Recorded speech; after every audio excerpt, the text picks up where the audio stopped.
Anaparthi police station పరిధిలో కొంతమంది bike దొంగతనాలు చేసే ఒక ముగ్గురు నిందితుల్ని పట్టుకోవడం జరిగిందండి.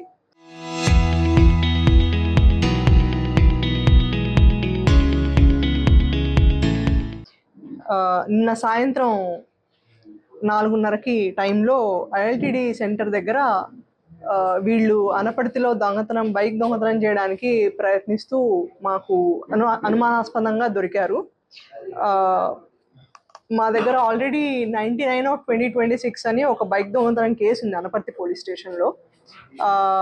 అందులో ముద్దాయిలు వీళ్ళేనని విచారించగా వీళ్ళు నేరాలు ఒప్పుకోవడం జరిగింది. వీళ్ళ ముగ్గురు దుప్పాడ అనిల్ కుమార్ అని ఏలియాస్ బూస్ట్ అండి. ఇతను రాజమండ్రికి చెందిన వ్యక్తి, రామదాస్పేట 3 టౌన్ ఏరియా. ఇంకొకరు బహదూర్ బబ్లు, ఇతను అనపర్తికి చెందిన వ్యక్తి. మూడో అతను జువెనైల్ అండి, వీళ్ళతో పాటు ఉన్నాడు అతను. ఈ ముగ్గురు కూడా వాళ్ళు నేరం చేసినట్టు ఒప్పుకోవడం జరిగింది. ఇందులో మొదటి నిందితుడైన దుప్పాడ అనిల్ కుమార్ ఏలియాస్ బూస్ట్, ఇతని మీద ఆల్రెడీ 16 కేసెస్ నమోదై ఉన్నాయి బైక్ దొంగతనాలు, వేరియస్ దొంగతనాల కేసుల్లో.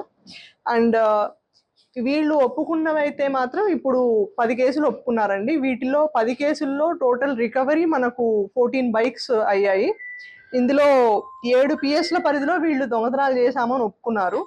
అనపర్తిలో 3, రాజానగరం 1, గోకవరం 1, గండేపల్లి 1, ప్రకాష్ నగర్ 1, కిర్లంపూడి 1 అండ్ పెద్దాపురం 1 ఈ పోలీస్ స్టేషన్స్ పరిధిలో ఇన్ని బైకులు దొంగతనం చేసినట్టు వీళ్ళు ఒప్పుకోవడం జరిగింది. వీళ్ళని అరెస్ట్ చూపించి రిమాండ్కి పంపడం జరుగుతుంది. దాంతోపాటు ఈ 14 మోటార్ సైకిల్స్ యొక్క టోటల్ రికవరీ వాల్యూ 7 lakhs అండి. ఈ కేసులో మాకు బైక్ దొంగతనాలు ఎక్కువ అవుతున్నాయి, దాన్ని మనం ఎట్లయినా ఆపాలి అని చెప్పి కంటిన్యూస్గా క్రైమ్ టీమ్స్ని, మమ్మల్ని మా ఎస్పీ గారు నరసింహ కిషోర్ గారు చాలా గైడెన్స్ ఇచ్చి పర్సూ చేశారండి. అండ్ ఈ కేసులో Anaparthi crime team constables Shiva Trimurthulu and Anaparthi SI గారు, అనపర్తి సిఐ గారిని ప్రత్యేకంగా అభినందిస్తున్నాను. అండ్ ఈ కేసులో మొదటి ముద్దాయి అయిన దుప్పాడ అనిల్ కుమార్ మీద రౌడీ షీట్ ఓపెన్ చేసేసి, సస్పెక్ట్ షీట్ ఓపెన్ చేసేసి దాన్ని 3 టౌన్కి ట్రాన్స్ఫర్ చేయడం జరుగుతుంది.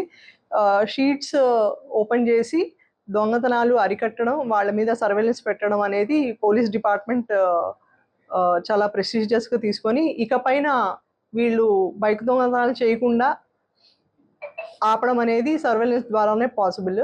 అండ్ ఇలాంటి బైక్ అఫెండర్స్ ఎక్కడైనా మీకు అనుమానాస్పదంగా కనిపిస్తే మాకు ఇన్ఫర్మేషన్ ఇవ్వాలని పోలీస్ శాఖ తరపున కోరుతున్నాను. Thank you.